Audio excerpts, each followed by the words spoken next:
ദ്വാരപാലക ശില്പത്തിൽ സ്വർണം പൂശിയതുൾപ്പെടെ അന്വേഷിക്കണം എന്ന് തിരുവിതാംകൂർ ദേവസ്വം ബോർഡ് മുൻ പ്രസിഡന്റ് പത്മകുമാർ. തന്റെ കാലത്ത് എന്തെങ്കിലും നിയമവിരുദ്ധ പ്രവർത്തനം നടന്നോ എന്ന് അന്വേഷിക്കാം. മുൻ പ്രസിഡന്റ് കെ അനന്തഗോപനെതിരെ ഗുരുതര ആരോപണങ്ങളും പത്മകുമാർ ഉന്നയിച്ചു. ദേവസ്വം മാനുവൽ ലംഘിച്ച് വിദേശയാത്ര നടത്തിയത് ആരാണെന്ന് പത്മകുമാർ ചോദിച്ചു. ദ്വാരപാലക ശില്പത്തിൽ സ്വർണം പൂശിയിട്ടുണ്ടാകാമെന്നും ദേവസ്വം ബോർഡിന്റെ റിപ്പോർട്ടുകളെ തള്ളുന്നില്ലെന്നുമായിരുന്നു കെ അനന്തഗോപന്റെ പ്രതികരണം. സ്വർണം പൂശിയ പാളിയാവാം, പക്ഷെ അന്ന് ഞാൻ ഇത് കാണുമ്പോൾ അല്ലെങ്കിൽ ഞാൻ ചുമതല ഏറ്റെടുക്കുമ്പം ആ സ്വർണം മുഴുവൻ പോയി നിൽക്കുന്ന ചെമ്പുപാളിയാണ്. ചെമ്പുപാളിയാണല്ലോ യഥാർത്ഥത്തിൽ. ഇപ്പോൾ ഇതിനെ രാഷ്ട്രീയമായി ഉപയോഗിക്കാൻ ശ്രമിക്കുന്നവർ പറയുന്നത് ഇത് മുഴുവൻ സ്വർണ്ണമാണ്, 6 കിലോ സ്വർണം കാണാനില്ല എന്നാണല്ലോ പറഞ്ഞത്. യഥാർത്ഥത്തിൽ ഈ പൂശി കൊണ്ടുവന്നു എന്ന് പറയുന്നത് 49 പവൻ മാത്രമാണല്ലോ.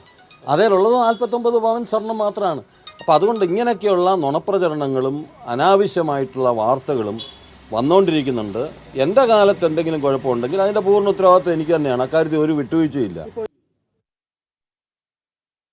വിജയമല്യ ശബരിമല ശ്രീകോവിലടക്കം അതുപോലെ അതിൻ്റെ മേൽക്കൂരയടക്കം എല്ലാം സ്വർണം പൂശുകയും സ്വർണം പൊതിയുകയും ചെയ്തിരുന്നു എന്നാണ് ഞാൻ മനസ്സിലാക്കിയിട്ടുള്ളത്. സ്വാഭാവികമായിട്ടും അത് ഏറ്റവും ശ്രീകോവിലിൻ്റെ നേരെ മുൻവശത്ത് പടിക്കിരുവശമുള്ളതാണ്. അപ്പോൾ സ്വാഭാവികമായിട്ടും അത് പൂശിയിട്ടുണ്ടാവാം. ചെമ്പാരിക്ക് അവർ കൊടുത്തയച്ചത് അറിയാനൊക്കെ ഇല്ലല്ലോ.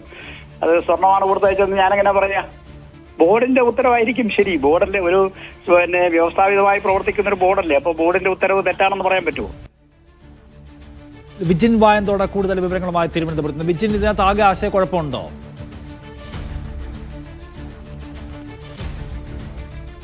നിഷാദ്, ഇക്കാര്യത്തിൽ ആശയക്കുഴപ്പവും ഒപ്പം തന്നെ ദുരൂഹതയും ഒക്കെ നിൽക്കുന്നു. അതിനിടയിൽ ഒരു മറ്റൊരു രാഷ്ട്രീയ പോരിലേക്ക് കൂടി കാര്യങ്ങൾ എത്തുകയാണ് എന്നുള്ളതാണ്. കൂടുതൽ പ്രതികരണങ്ങളൊക്കെ ഉണ്ടാകാനുള്ള സാധ്യതയുണ്ട്. കാരണം മുൻ ദേവസ്വം ബോർഡ് പ്രസിഡന്റുമാരാണ് ഇക്കാര്യത്തിൽ കൊമ്പ് കോർക്കുന്നത് എന്നുള്ളതാണ്. ഈ 1999 വിജയമല്യ പൂർണ്ണമായും ശബരിമല ശ്രീകോവിലിന്റെ ഭാഗങ്ങളൊക്കെ സ്വർണം പൂശാനുള്ള സ്പോൺസർഷിപ്പ് ഏറ്റെടുക്കുകയും അത് സ്വർണം പൂശുകയും ചെയ്തത്.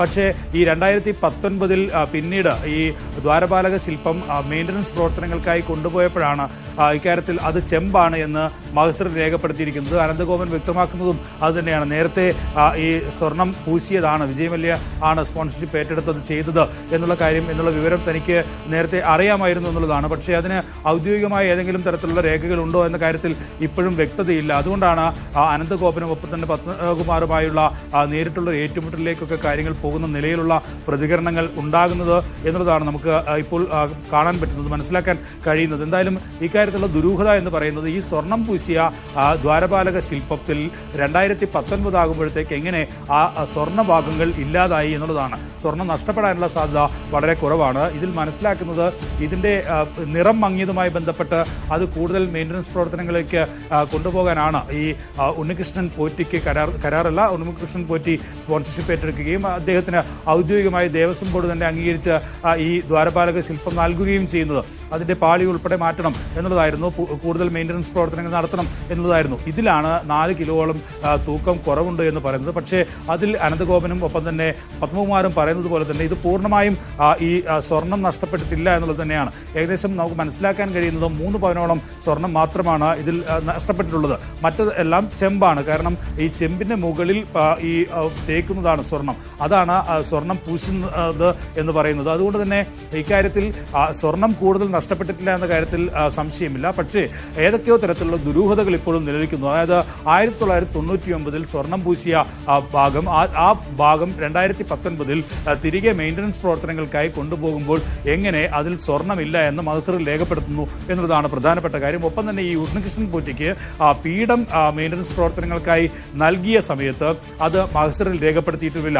ഇതാണ് രൂക്ഷ വിമർശനം ഹൈക്കോടതിയുടെ ഭാഗത്തു നിന്നൊക്കെ ഉണ്ടാക്കുകയും ഒപ്പം തന്നെ ഹൈക്കോടതി തന്നെ റിട്ടയർഡ് ജഡ്ജിയെ വെച്ച് തന്നെ ഇതിൽ ഒരു പരിശോധന നടത്താനുള്ള തീരുമാനത്തിലേക്ക് പോവുകയും ഒക്കെ ചെയ്തത്. ഇതിൽ ദേവസ്വം ബോർഡും ഒപ്പം തന്നെ മുൻ ദേവസ്വം ബോർഡ് പ്രസിഡന്റുമാരൊക്കെ മറുപടി പറയേണ്ടതാണ്. എന്തായാലും ഇതിൽ കൃത്യമായൊരു പരിശോധന നടത്താനുള്ള തീരുമാനത്തിലേക്ക് ഈ കോടതി എത്തിയതോടുകൂടി ആ പരിശോധനയിൽ വരുന്ന ഫലങ്ങൾ എന്തൊക്കെയാണ് ഇക്കാര്യത്തിൽ പരിശോധനയിൽ കണ്ടെത്തുന്നത് എന്നുള്ളത് നിർണായകമായിരിക്കും. ഏതെങ്കിലും തരത്തിൽ ശബരിമലയിലെ ഈ ദ്വാരപാലക ശില്പത്തിലോ ഒപ്പം തന്നെ മറ്റേതെങ്കിലും തരത്തിലുള്ള ക്രമക്കേടുകൾ നടന്നിട്ടുണ്ടോ എന്ന കാര്യത്തിൽ ഉൾപ്പെടെയുള്ള വ്യക്തത വരേണ്ടതുണ്ട്. അത് ഈ അന്വേഷണത്തിൽ നിന്നാണ് വരിക. വരിക. എന്തായാലും നിലവിൽ ഇപ്പോൾ CPM-ലെ CPM-ന്റെ സംസ്ഥാന കമ്മിറ്റി അംഗമാണ് അനന്തഗോപൻ എന്ന് പറയുന്നത്. ഒപ്പം തന്നെ പത്മകുമാർ ജില്ലാ കമ്മിറ്റി അംഗവുമാണ്. ഇവർ മുൻ ദേവസ്വം ബോർഡ് പ്രസിഡന്റുമാരാണ്.